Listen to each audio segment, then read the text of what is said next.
तकरीबन एक साल पहले जिस कोरोना के चलते देश भर में लॉकडाउन हुआ, कर्फ्यू लगाया गया, लोगों ने नियम तोड़कर बेहिसाब डंडे खाए और तो और इसी कोरोना ने कई परिवार उजाड़ दिए। आम हो या खास, कोई भी इसका शिकार होने से नहीं बचा। लेकिन जैसे ही धीरे धीरे सब अनलॉक होने लगा, लोग ये भूल ही गए कि कोरोना नाम की कोई बीमारी भी है। नियमों की धज्जियां इस तरह लगातार उड़ाई जा रही है कि कोरोना फिर तेज रफ्तार से लौट रहा है।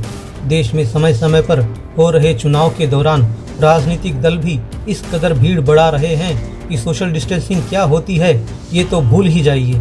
बाजारों में हर तरफ भीड़ ही भीड़ है। लोग ना मास्क लगाना जरूरी समझ रहे हैं, ना सामाजिक दूरी। शादियां हो या पार्टियां, हर तरह के समारोह सभी नियमों को ताक पर रखकर किए जा रहे हैं। देश में मंगलवार को एक दिन में कोरोना के 28,869 नए मामले दर्ज किए गए। यह इस साल का सबसे बड़ा आंकड़ा है। इससे पहले इतने ही मामले पिछले साल 15 जुलाई को दर्ज किए गए थे।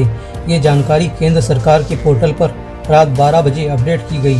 इनमें महाराष्ट्र के 17,864 केस दर्ज किए गए।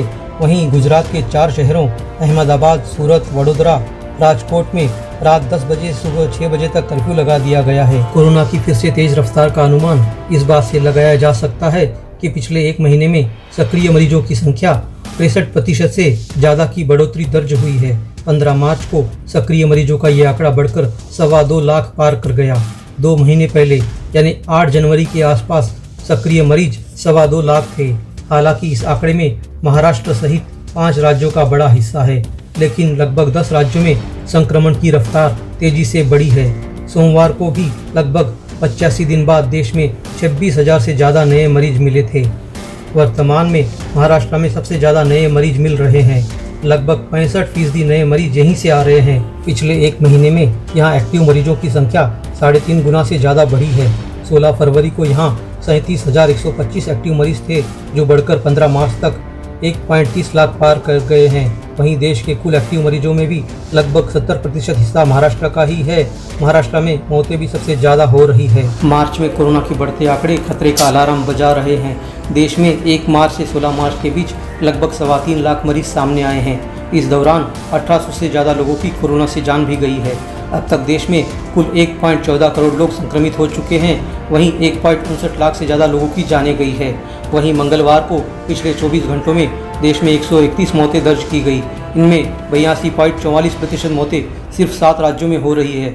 मौत के मामले में भी महाराष्ट्र सबसे आगे है, जबकि पंजाब दूसरे नंबर पर पहुंच गया है। महाराष्ट्र, पंजाब, कर्नाटक, गुजरात और तमिलनाडु से ही लगभग 78% नए मरीज मिल रहे हैं। वहीं बात करें तेलंगाना की, तो यहाँ भी नियमों को धड़ल्ले से तोड़ा जा रहा है। बाजारों में भीड़ ना मास्क जरूरी मानती है और ना सामाजिक दूरी का पालन हो रहा है। मंगलवार रात तक की गई 60,527 कोरोना टेस्टिंग में 247 पॉजिटिव पाए गए, जिसके बाद अब तक दर्ज मामलों की संख्या 3 लाख से ज़्यादा हो गई है। तो वहीं अब तक 1659 लोगों की मौत हो गई है। वहीं स्कूल और कॉलेज खुलने के कारण कोरोना का कहर छात्रों पर हो रहा है। राज्य भर में 104 छात्रों को पॉजिटिव होने की खबर है। आए दिन छात्रों को कोरोना होने की खबरों से अभिभावक भी चिंता में हैं। ऐसे में कोरोना की बढ़ती रफ्तार देश भर में अलर्ट होने का अलार्म बजा रही है। ऐसे में केंद्र सरकार व राज्य सरकारें क्या कदम उठाती है और जनता आखिर कब तक जागरूक होगी, ये भी सवाल हर तरफ उठ रहा है।